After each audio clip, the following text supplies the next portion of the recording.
for grabs. There's going to be a new winner.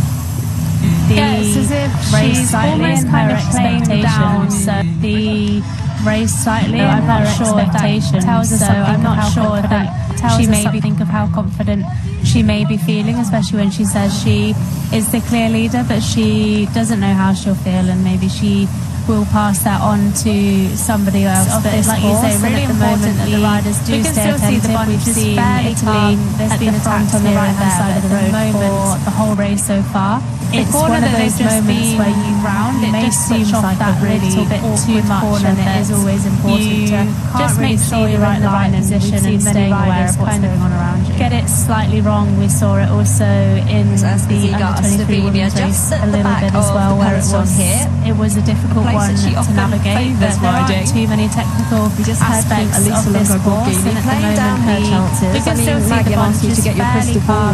There's been attacks here and there, but at the moment it's one of those moments where you may switch off that little bit too much, and it is always important to just make sure you're in the right position and staying aware of what's going on around you. Here's Aska Ziga of Slovenia, just at the back of the peloton here, a place that she often favours riding. We just heard from Elisa Longo-Borghini playing down her chances. I mean, Maggie, I'm asking you to get your crystal ball out, but do we believe we'll have Maggie back where her form's at? Is she just playing down the chances?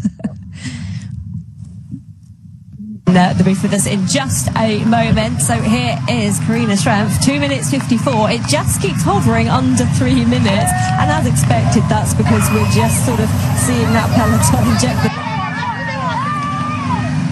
Well, we'll have Maggie back in the booth with us in just a moment. So here is Karina Schrampf, 2 minutes 54. It just keeps hovering under 3 minutes. And as expected, that's because we're just sort of seeing that peloton inject the pace, then it gets counted, and then it gets shut down again, Alice. We've seen it from a few different riders. We saw it from China as well, but from the Dutch team as well. But the team that are really on those moves at the moment, and I think maybe they've been told that between sort of 115 kilometres, maybe 180 kilometres, just to follow those moves and to make sure you're on anything that goes at that point. But I do think from how we've seen them riding in the last lap or so that they will also start to look to make those moves as well. Anna van der Breggen and Demi Vollering.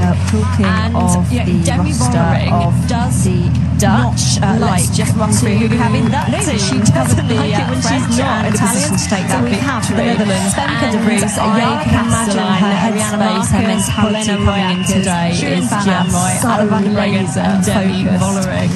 And Demi Vollering does not like to lose. She doesn't like it when she's not in a position to take that victory.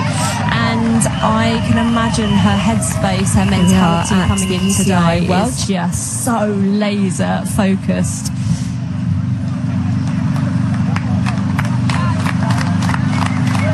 Championships road race. The women's elite take on 11 laps.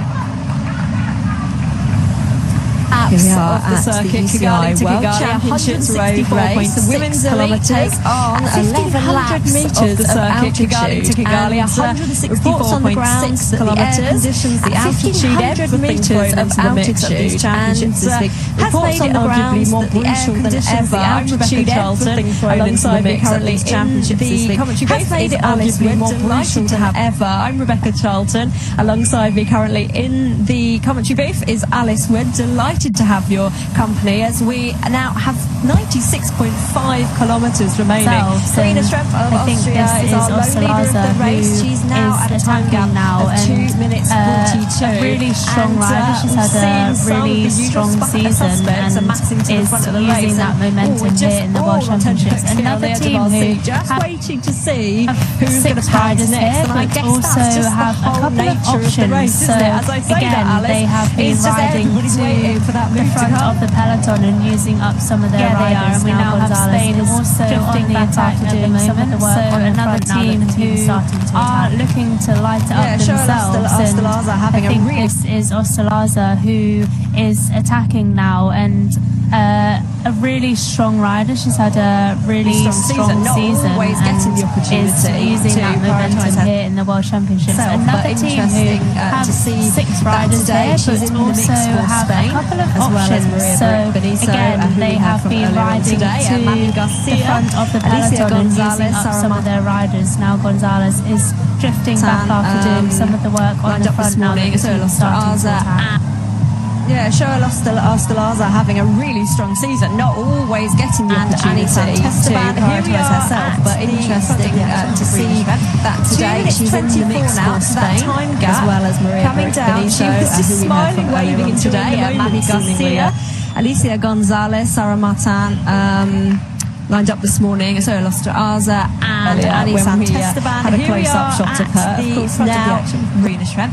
2 minutes 24 now, so that time gap from coming down. She was just smiling, waving, just been through another feed zone. So there are 2 feed zones had a close-up shot of her. One on this climb, but also then one also on, and just been through another feed zone. So there are so many opportunities for riders to gain a bottle on this climb, but also then one from the breakaway. We can sometimes see when just the peloton are going through the feed zone. So many opportunities for riders to gain a bottle. Of course, so positioned on the right-hand side of the breakaway. We can sometimes see when the peloton are going through the feed zone. It's much more difficult to get a bottle. You need to make sure you're positioned on the right-hand side of the road to be able to do that. That's really important. With it around especially with 100 degrees here, fueling is really important, especially with 100, not just for the fueling, but we can see that they are not just for the fueling, but we can see that they are also emptying it over their heads to use it as a cooling strategy. Brodie Chapman taking a drink there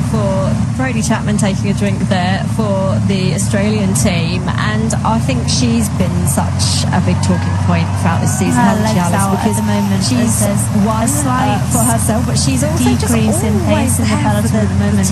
We have really seen it for the majority of this race so far. She does, and again, one of those really reliable riders as a team. Why we've seen some teams be there for their team to be riding on the front to attack in some crucial moments where they use that team representation there. So the team managers, like we said before, there are no race radios for the team. We just see here Tennille Campbell just shaking her legs out at the moment as there's a slight decrease in pace in the peloton at the moment, and we have really seen this race for the majority of this race so far stay pretty calm in the peloton. That's also why we've seen some teams go to the car and use the opportunity talk about the situation that's happening and to the team managers. Get the opinion. There are no race radios in this race. The communication is done either from the side of the road with a whiteboard or black television to be able to see what's happening. By going back to the team car to talk about the situation that's happening. Slow-mo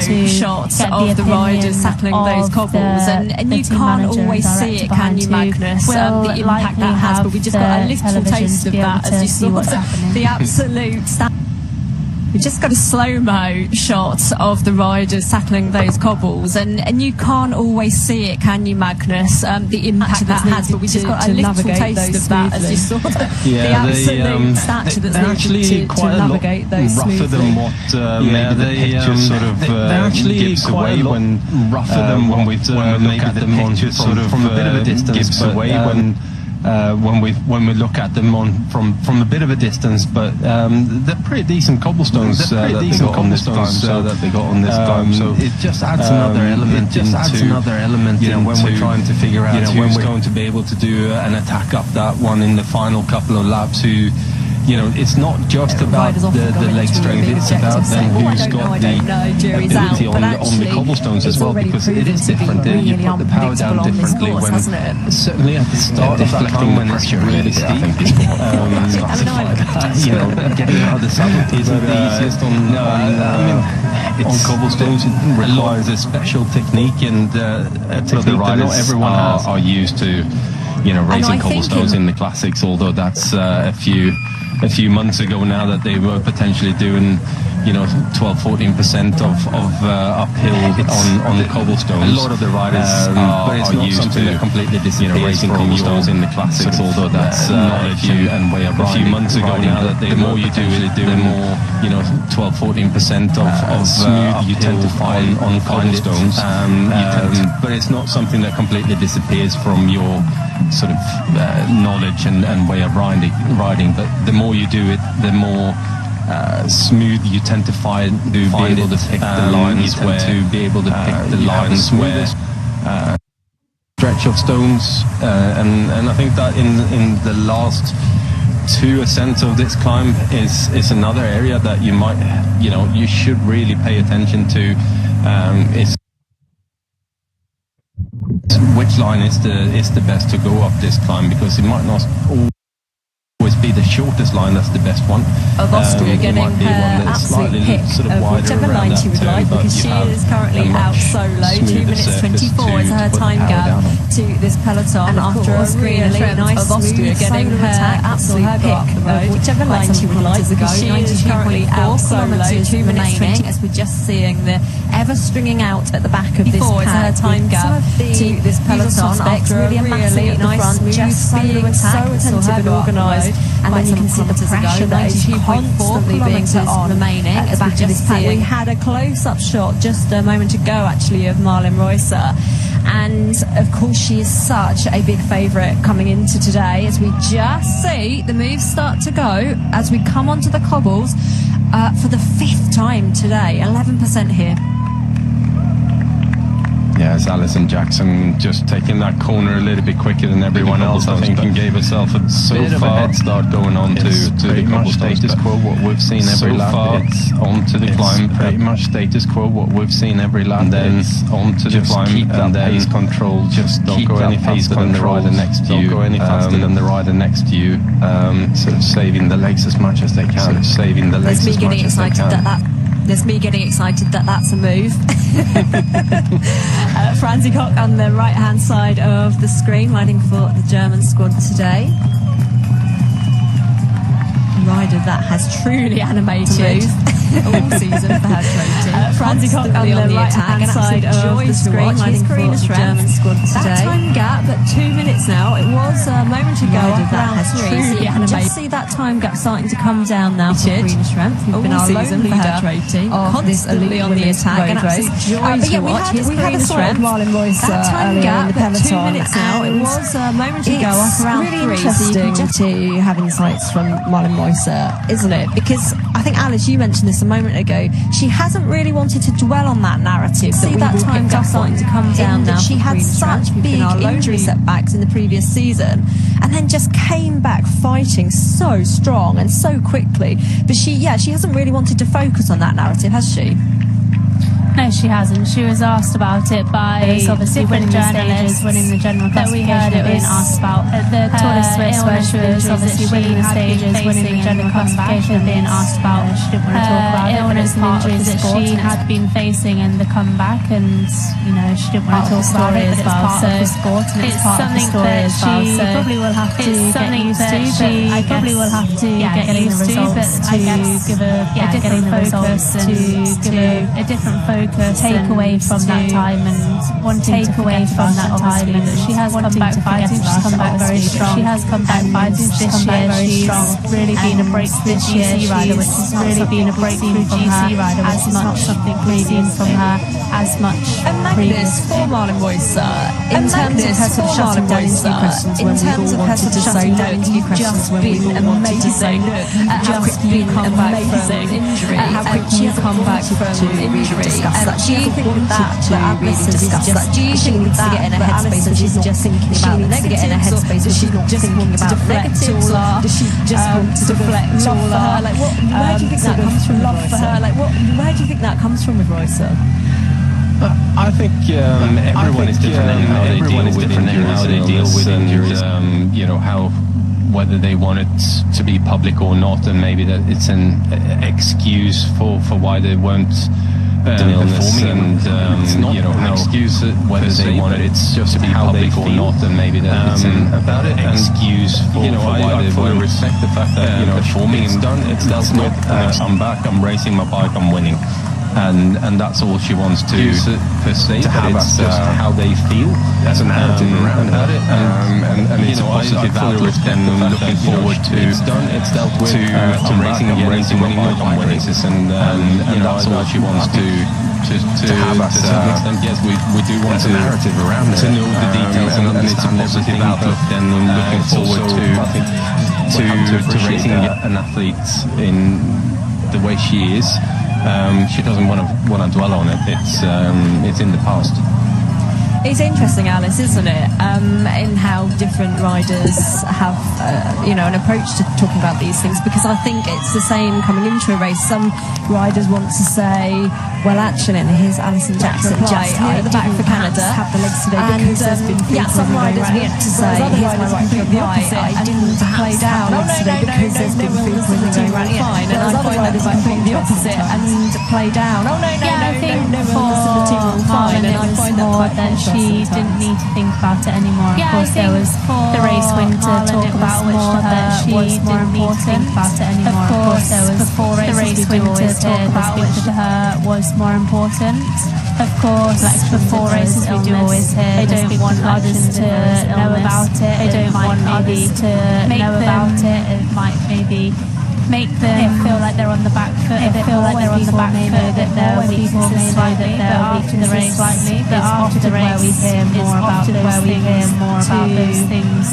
If they have been ill in the race, and not the excuses, but the reasoning have been ill in the race, and they may not have got the excuses, but they may not have got the result that they. And Paulina Roerkers was saying pre-race, wasn't she, that everything's all good because there were some speculation as to whether there might be some illness in the Dutch camp, but she's saying that everything's all good because there were some rumours and speculation as to whether there. Yeah, I think that we heard that this morning, but there was no news of that. Of course, when teams are going to races, they make sure that they're up to date on the hygiene. There's always I think that we heard that this morning, eating the right things, food poisoning when you go to hotels. There was no news of that. Of course, when teams are going to races, they do make sure that they're up to date on sorts of races to avoid that. But it sounded like there was nothing going around making sure that they're eating the right things. Food poisoning the peloton is going at the moment, and no one is showing their cards. You can see teams on the front, and we can see it is quite windy, but no one is actually these sorts of races to avoid that. But it sounded like there was nothing going around the PVT. But you can just see how at the top to see what kind of slow the peloton is going at the moment, and no one is showing their cards. You can see teams on the front, so we can see it is quite windy, but no one is actually for the World Championships Women's Elite Road Race. The Australians to the left-hand side. There's Amanda Spratt in there from Australia, having success earlier on this week in the team time trial. Got the time check at the top to see what that gap is out for her now, because the riders are coming through for the fifth time of this finish line. It's just a brilliant 6 laps remaining of the 11, and has talked a lot about how the World Championships Women's Elite Road Race. The Australians. Yeah, they're all positioning now for the feed zone to make sure that they can get their bottles, and we can see how stretched out it does get here when they need to make sure they're on the right hand side of the road. This is seeming to be that they are slowing down feed for these bottles of many teams and riders, to be able to get them, and it can become quite carnage. Riders making sure that they are slowing down for these bottles, because it is very important to be able to get them, and it can become quite carnage, as you can see there at the back. Ever impressed by the awareness of the Swannies, the calm of the Swannies, to make sure that they are getting the right feel to the riders. As you say, potential for chaos, but everyone making it through that feed zone there with 88.6 kilometres remaining. That time gap now to by the 1 minute and 54 seconds. Awareness of the Swannies, the calm of the Swannies, to make sure that they are getting the right feel to the riders. As you say, potential for chaos, but everyone making it through that feed zone there with 88.6 with eyes on the back remaining. Our peloton. Time gap now to Karina Schreck. As we saw the riders come through the fifth passage of the finish line, meaning we have 6 laps remaining here in Kigali. Elisa Longo Borghini of Italy just passing the screen there. Kim Lukot-Pinard, the last remaining rider on the back of our peloton, because she has unfortunately lost the her riders come through the fifth early passage of the finish line, meaning we have 6 and then laps remaining here in Kigali. Elisa Longo Borghini of Italy just passing the screen there. Kim Lukot-Pinard, the last remaining rider from Mauritius, took over the yellow jersey for quite some time as Tour de France teammates early on, giving us plenty to talk about. What a season she's had. But the woman we're talking about right now is Karina Schrempf, because she's 1 minute 51 up on the road. Yet again, just getting into as aero a position as possible to just try and get a little bit of respite on this course, Magnus. Yeah, I mean, you have to take every opportunity that you can to let the road do the work for you, and on these descents stay aerodynamic. As soon as you're going downhill or on the flat, and then the aerodynamic drag of a rider is massive, and so the more descents aero you can make yourself aerodynamic, the easier as soon as you're to be, and you're going to save a significant amount of energy, or on the flat and go faster, which the aerodynamic drag of a rider is massive at that particular point in time. Aero you can make yourself. The time gap now is just hovering around that 2 minutes. The easier your life is going to be, and you're going to save a significant amount of energy. A few moments of a bit more action in the peloton, which obviously means that they are eating into that gap, but still no big moves, no real significant attacks on the climbs that have sort of been needed at that point in time. Well, the Italian team at the front of the action on the left-hand side in blue, of course, with the priority of Elisa Longo Borghini. She was saying, well, she's coming in as the team leader, but they don't necessarily know how she will fare and how the team will play it. But yes, we imagine very much it's all in for Elisa Longo Borghini today. So many times Elisa Longo Borghini has not had the best of luck, but she is just ever present at coming back fighting, which is absolutely spectacular to see. It's a drinkable hit for France. Pauline Ferrand-Prévot just in the middle there. Mavis Scribban behind. And it's the Dutch amassing in the centre of the screen, in orange, of course. There's Pauline Ferrand-Prévot.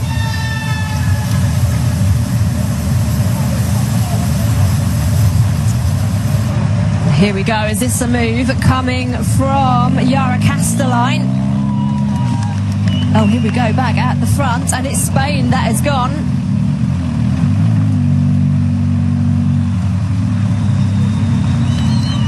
Of course, a reaction straight on the move, because we've just talked about this point in the race. Here comes Blanca Vas. Yeah, Blanca was talking about earlier as well how she potentially wanted to try and create a move at some point, sort of halfway or towards the sort of the start of the final of the bike race, to maybe be able to do something from there. And is this the one then? It certainly looks like it. She's committed. Well, here is Blanca Vas for Hungary. As Maggie said, we knew that she was coming in as a lone rider for her team today. And she's just looking over her shoulder here to see what reaction is coming behind, and I guess whether it's full commitment from here or not. Not the right composition of riders, I would say, in that group behind for that move to continue. When you're looking at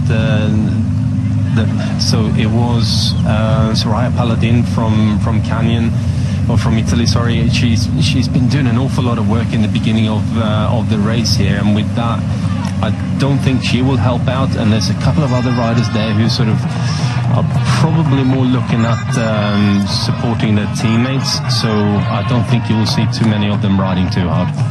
Oh, interesting state of play. We're just seeing some joyful images from the side of the road, but here we are at the head of the action. Well, head of the action is still Karina Schrempf, but behind that it is all happening because Blanka Vas just looked behind to see a few riders lull and look at each other, and then she's committed to this attack, but now there's a response behind.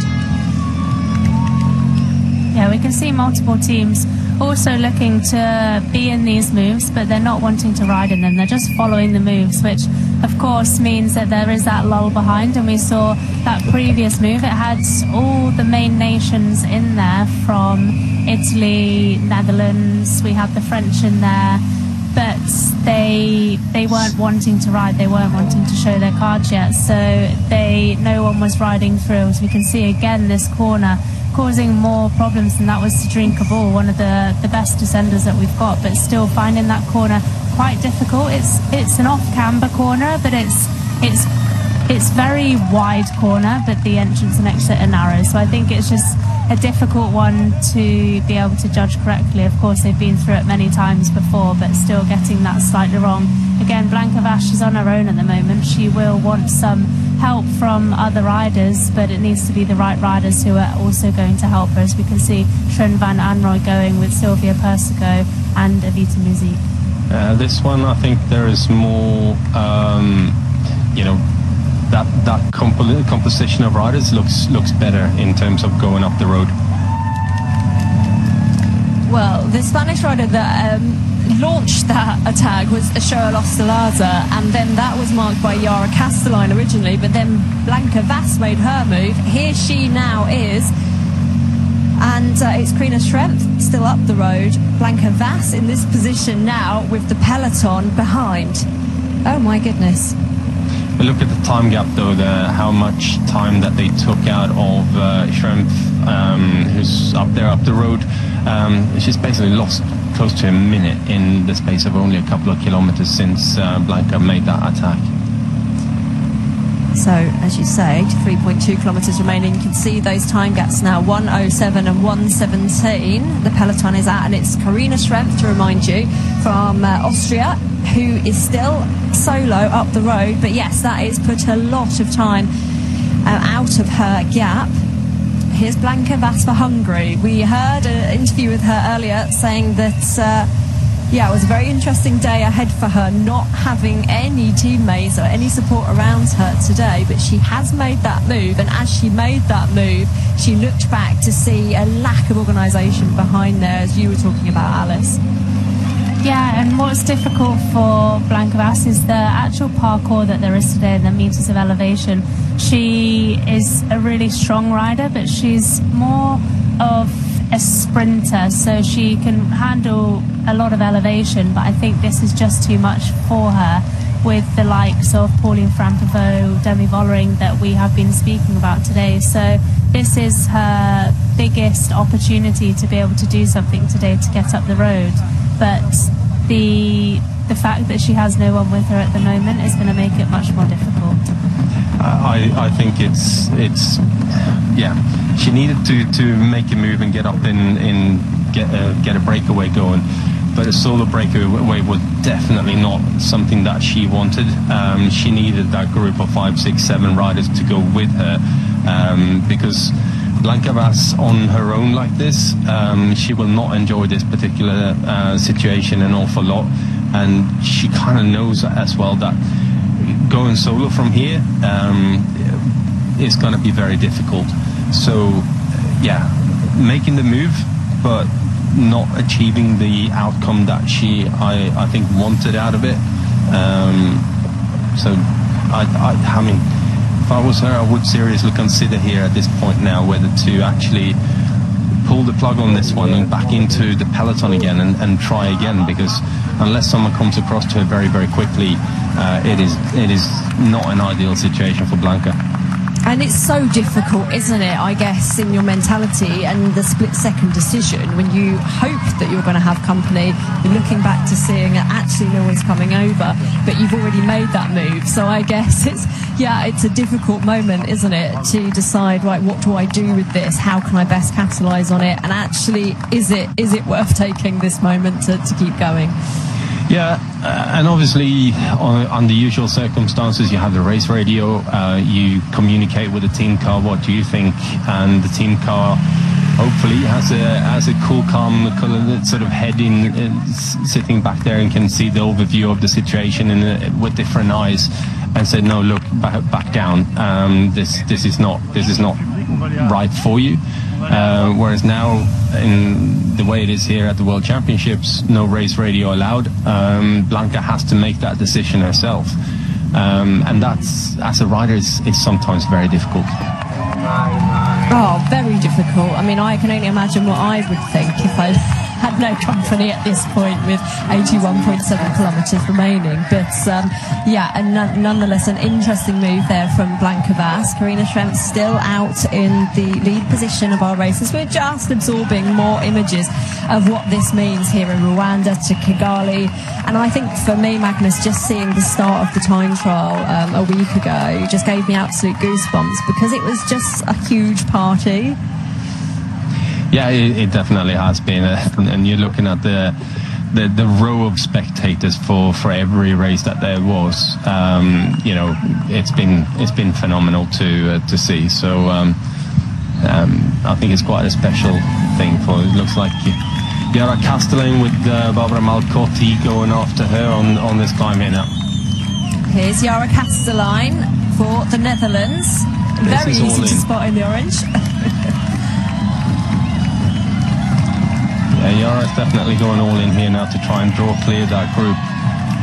Getting response from Mavi Garcia, and it also looked like Antonia Niedermeyer in the wheel there of her, with Ashley Moolman-Pasio coming across as well. Well, let's see what happens there with the big injection of pace at the front of that peloton from Yara Castellane, a rider from the Netherlands we've seen do a lot of work already today. Just getting a glimpse back to the other end of the peloton. Here's Zavarine Nerere. I talked about her earlier because she is the Rwandan national champion in the time trial. She was the first to set off and set her time. Sat in the hot seat for quite some time. A huge moment for her. Just seeing Nerere distance for Rwanda at the back of that peloton. But that was the sight of Blanca Vas that now sits in between Karina Schrempf and everything happening in the peloton behind. Here's Shirin Van Anrooy now after the move of Castellane. Yeah, and it looks like they want to start sort of try and make this a bit harder from this moment on. Maybe it's just been that little bit too easy. 80k to go, so we still have a lot of racing left. But these attacks, they look like they're coming with a bit more intent at this point. They certainly do, and I know that this is a topic we talk about time and time again, but it's an important topic as we can just see them closing in on Blanca Vas there for Hungary. But the Dutch do have the cards to play, and they can start doing this, can't they, Magnus? They can just start sending, like we just saw, like Castellane was going, then Shirin Van Anrooy, and they have those matches to burn, arguably more than a lot of other people in this pack. Yeah, they do. It's interesting to see they're very closely marked straight away by the Italian team. They seem to, as soon as there's a Dutch rider going, there is an Italian rider straight away on the wheels of that. And just looking at how they're moving around the peloton as well, it's always looking for that position where they can get out, they can follow the moves that are going. But interestingly, the French are still very calm, very sort of calculating with this, not really spending too much energy jumping around. Well, that's something actually, convenient segue, Magnus, I was going to ask you, because so often actually at the Tour we did not see Pauline Ferrand-Prévot at all. She did not put her nose in the wind until it really mattered, and it takes a lot of calm to do that. Here's Blanca Vas just taking a bottle there as she's just ahead, and we can see that peloton looming behind.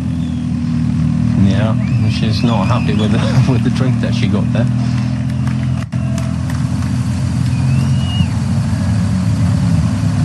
Wondering what was in Blanca Vas's bottle there, Magnus?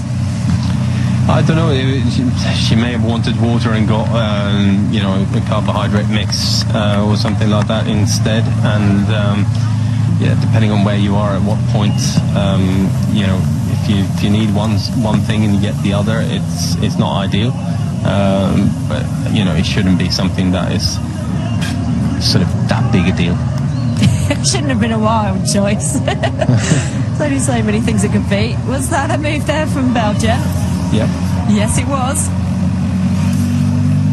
And it's Belgium that are the next to pounce. Julie van der Velde in the familiar blue colours. Of course, we expect to see Lotte Kopecky here, usually in those colours, and she is not defending today because she is out with injury.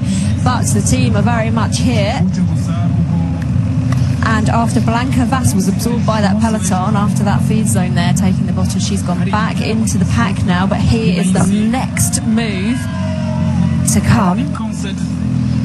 So it's Julie van der Velde now, just looking over her shoulder to see if she is getting that gap, and the answer is yes, she is. Yeah, she's getting a bit of a gap here now. I think to stay clear, she needs to get quite a significant gap before we start the next climb. Obviously, she's got 22 seconds up to Schrempf at the moment. The question will be, how much has Schrempf got left? If she gets caught by van der Velde, can they start working together? And again, with the course the way it is set up, there isn't an awful lot of time on the pedals apart from when we're going uphill. So you know, you haven't got those sort of longer stretches of road where it's just putting the power down, doing that team time trial effort to build a time gap. The time gap has to be built on the climb, and if the bunch is starting to raise the wave that we saw the last climb, then it's going to be very difficult to sort of get any kind of time gap built up.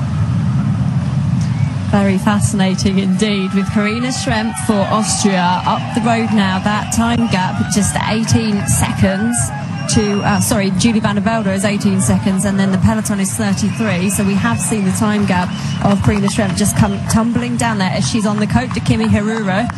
11%. We keep coming back to focus just as this gradient bites in this run-in to the finish line that we will see later on today. But she's coming up to the 6th passage of this finish line. 11 laps we started with at the beginning of today, and 164.6 kilometres laid ahead of the riders. 3,300 metres of elevation will be gained throughout the day, and they're coming up towards that 6th finish of the lap there.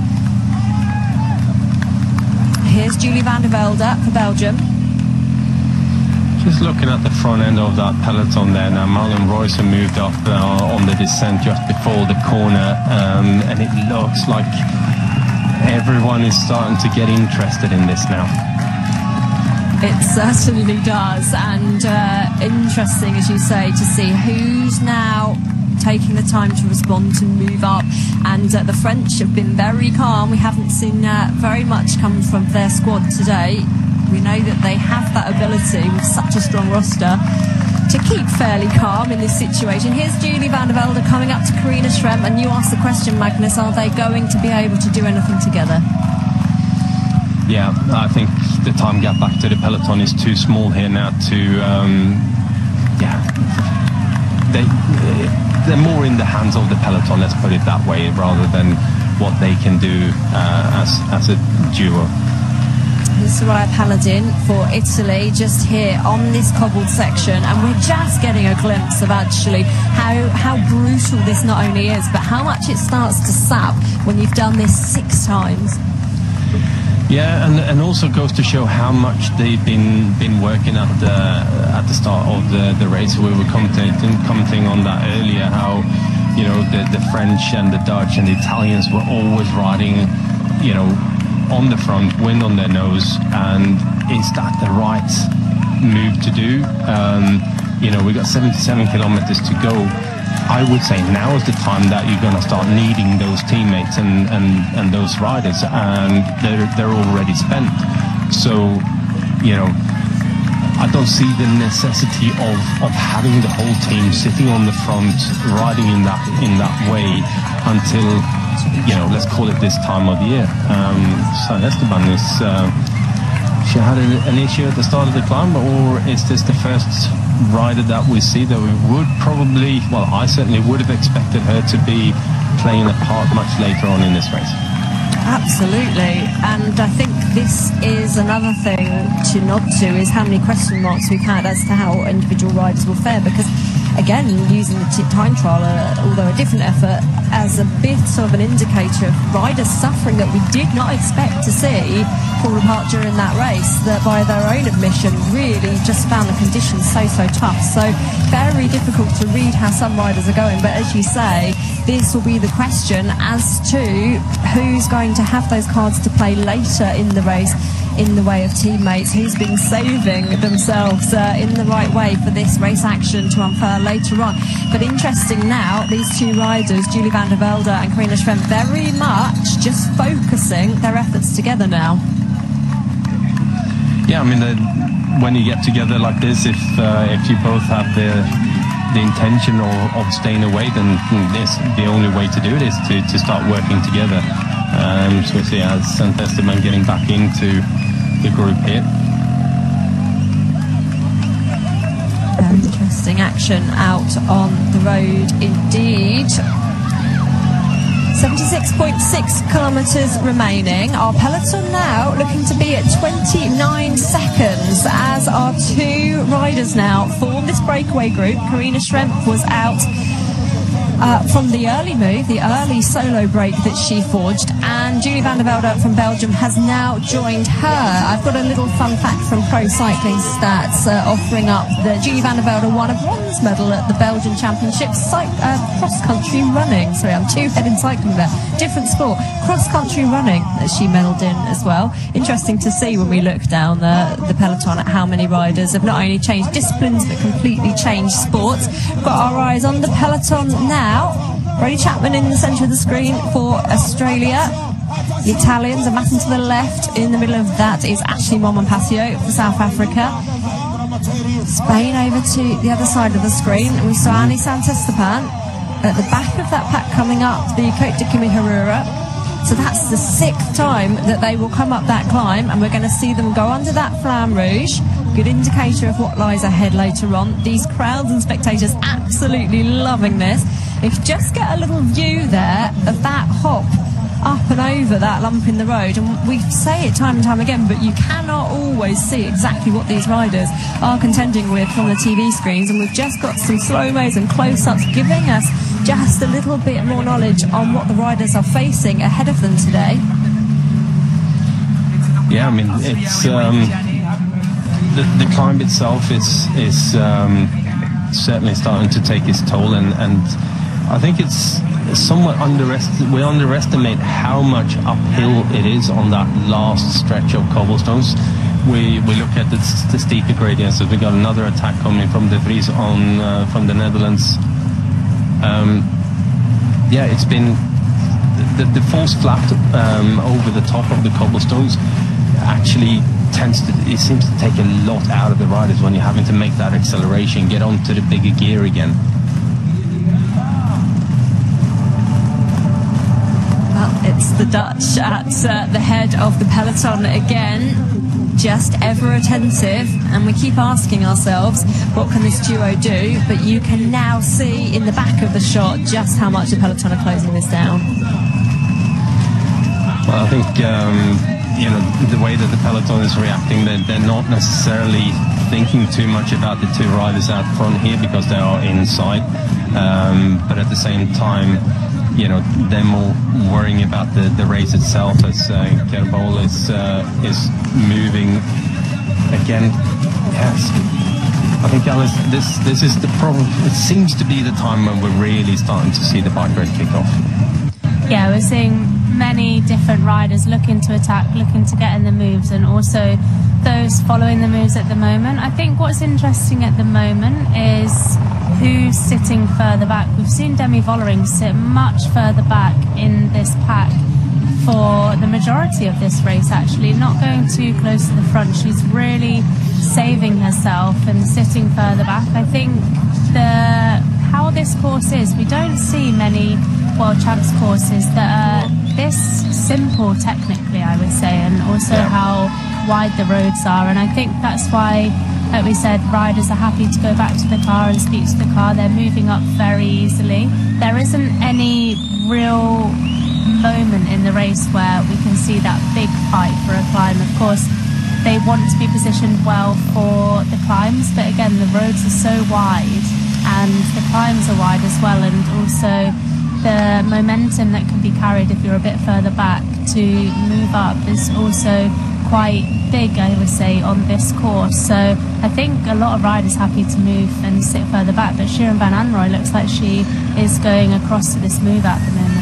Yeah, Shirin doing a typical Shirin thing and getting into the move. So the question is going to be who's going to respond to this. At the moment, Poland are getting on the front to ride here. Julie van der Velde just missed that corner somewhat and just drifted off the back of Schrempf. But with Shirin Van Anrooy coming up here now, I don't know if this is going to really create a massive response from behind. The time gap only being 20 seconds so far, but let's see.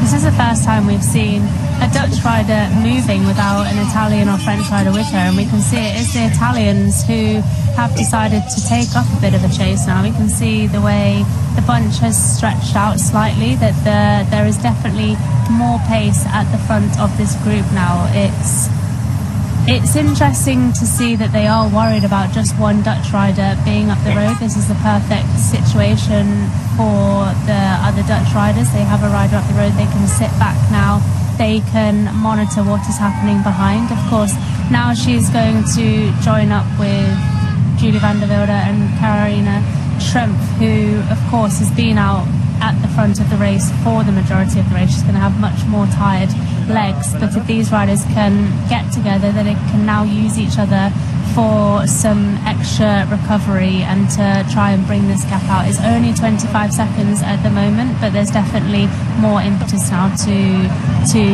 gain a bigger advantage.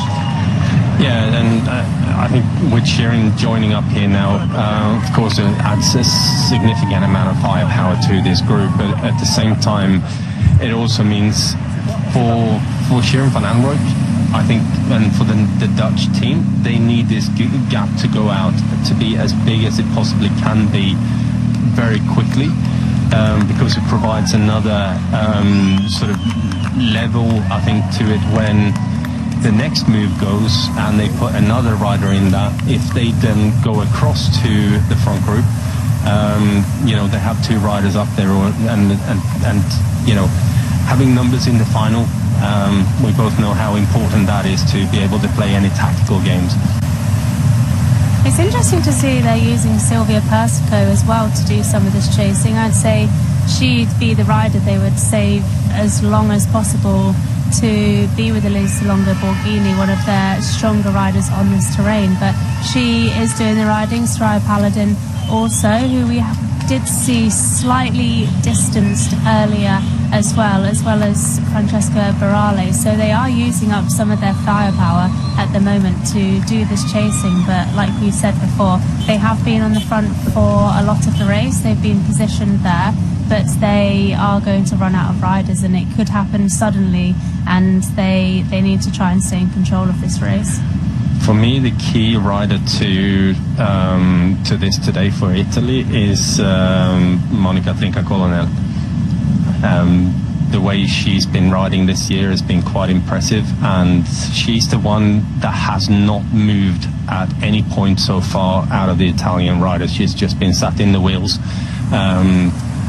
So I think they're saving her for the final as much as anything. Yeah, she kind of stood out to me most at the UAE Tour, where she was climbing on Jebel Kafi, and definitely has gone from strength to strength again, being quite a new addition to the women's peloton. Well, Woloka Trinca-Colonel, one of those riders, and we've talked about a few of them today, haven't we, that perhaps onlookers weren't really shouting about too much and then have continued to turn heads. We just got a sight there of Debbie Vollering in the orange kit of the Dutch team for the Netherlands, of course. And it'll be fascinating to see what she can do today, because I nodded to it earlier on. She comes in as such a big favourite to everything that she does, and it hasn't all gone her way this year, and she'll want this so desperately today. I would agree with that. I think, you know, the Tour de France, the fact that she didn't win that, I think that was quite a big blow to her. But yeah, I mean, it's not easy to ride around with that sort of level of expectation on your shoulders every single time you pin a number on. And she hasn't, I guess, really performed how she would have wanted to since June in the Tour de Suisse. The start of the season was so successful for her, but since then nothing's really gone her way. She's been disappointed with a lot of her results herself, but also the expectation, like you said, of so many people has been on her, and she hasn't felt like she's delivered. And this is probably one of her best opportunities in the World Championship road race for a number of years that she has had now. So definitely she will really want to get that rainbow jersey, and the next couple of years do suit her, but of course this is one of the best opportunities definitely that she has had. Well, another rider looking for big opportunities is Kasia Niewiadoma of Poland. Let's have a word from her now. Kasia, we talked just after your return of the course. You gave us your feeling. Do you feel like you're getting better with the condition, with the toughness of the terrain here? Yeah, definitely. Day by day, I get more accustomed to the climate over here. But again, I'm super curious to see how my body's gonna perform today. I know that I did a great preparation coming to this race, so I really hope I will be able to show it. So yeah, that's all I'm focusing on, just like having the greatest race of my life. On what kind of scenario are you expecting? I think the last 2-3 laps will be very intense. I can see, of course, like teams like Poland, France or Italy, they come here with the numbers, so they have cards to play in comparison to us, Poland, where we have only 3 riders. So I do believe that they will be the first ones to open up the race. Attacking from far, like we've seen in the men's race so far, is an option? Yeah, definitely. I mean, you have to feel the race, you have to see how your legs feel, and as I said, the last 2-3 laps will be all about going for the victory. Just want to say, how do you feel on this cobble climb? You like it? Is it a bit too... Yeah, it's not bad actually. I definitely would rather have the steep climb at the end versus the cobble climb, but it's still fine. It's okay. She'd rather have it the other way around. We've talked about riders being evasive and cagey in interviews, but not Kasia Niewiadoma. Wants to put in the ride of her life, Magnus. Well, you're going to have to win the World Championships, I think. You know, she's clearly... I think if Kasia stays calm and lets the race kind of play out in front of her for a bit, and saves that big attack until the very, very last moment, then I think she's one rider that we need to keep on our radar. If she starts making moves too early, then I'm not sure it's going to work out. It's very... Yeah, it's a difficult one, and Kasia tends to want to, when she talks about feeling the bike race, I always get a little bit worried that she'll want to attack.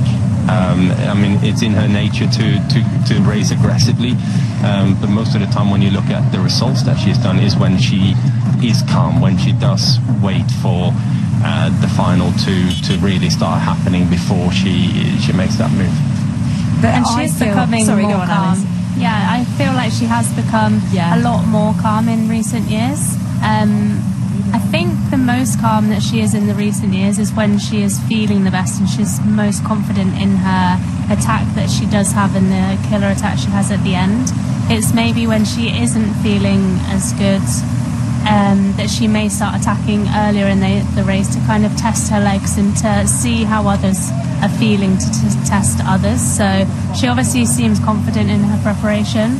And yeah, I think the way that she's riding with Martelak at the moment, Martelak's really positioning her well, and she's saving energy, being able to move up, and she's someone actually who doesn't really need that help. She floats around very easily in a peloton. But yeah, it would be great to see her with a strong result today. She did have that bronze medal in Leuven, which I think for herself and for many was quite a surprise for her to pick up that bronze medal in the sprints there. But you can see how dedicated she is to the World Championships and how much she loves racing in their Poland national jersey. Yeah, you segued on to the point I was about to ask you on Alice, is that I feel like she's completely transformed, not her physiology, but the mentality of how she attacks. Talking of which, just seeing Poland come through with Martelak on the front of the turn there, on that turn that you've talked about a lot, Alice, and Amanda Spratt for Australia now on the left. Yeah, Alex Manley positioning her, and it looked like almost a lead out for Amanda Spratt at this moment. It's Monica Trinca-Coronel, who we were talking about just before, who is following that move as well as Martelak. So 3 riders in 3 nations that are looking to really push it on, but of course now marked directly by France. The way you say that. And there is France, of course they are. Well, they kind of have to start getting into the mix of this, as Schirmp is now starting to struggle on this climb here now, with Shirin van Anrooij putting the pressure on. Time gap being a bit too small, so if the Dutch riders want to make this work, Shirin pressing on here and keeping that time gap open, ideally opening it up even further, is going to be absolutely key. And with the moves starting to happen behind, I don't think she can really afford to wait and wait to have the numbers. She needs to commit. Well, splitting to pieces at the head of the action there. We're just getting a graphic of the gradients that these riders are contending with. Can't always fully appreciate that until we see how much it is ramping up. We've got our eyes on Julie van der Velde of Belgium here. Up the road is Shirin van Anrooij. And she looks over her shoulder now to just see the state of play behind. And this is very interesting indeed at this point in the race. We had Julie van der Velde join Carina Schrempf, and then it was Shirin van Anrooij that attacked to move across to make that a trio. But as you can see, that has completely splintered apart now, with the peloton at 20 seconds. And she was the fresher legs that were coming across from the peloton as well, so this is something that we would expect to see. And with that time gap coming down and more riders attacking from behind, it was important at least to get to the top of that climb when those riders came across, to have almost the same effort in the legs that she had, and to be able to, I guess, recover from the climb before anyone came across. But we can see it's all back together at the front of the peloton, and she is going to start to try and trial this. She's committed to this move already, so we'll go all in at this moment. And it also helps, again, the Dutch team behind to just be able to monitor who's going up the road, but not panic too much if they aren't able to jump on any move straight away. And not panicking is so important when the objective and the stakes are so high in the likes of the World Championships, because of course it would be very tempting to respond, to react, to be attentive to absolutely everything. Just seeing a split there behind, bit of response there. Ashimon Pasio moving herself up, bit of a gap in the middle of that peloton. Yeah, it definitely looks like it's opening up a bit under the pressure from Barbara Malcotti with Elisa Longo-Borghini in the wheel. So, yeah, for sure, when you see those kind of riders get to the front and start putting the pressure on, I gotta say, I'm looking at these feeding points. Not exactly sure that they've placed them in the best possible areas. It always seems to be where the speed is relatively high and everyone is kind of struggling to pick up the bottoms. Here's Julie van der Velde. just up the road now at the head of the race, it's Shirin van Anrooy for the Netherlands. It's Van der Velde. It's got Van Anrooy in her sights now. As you said, Alice,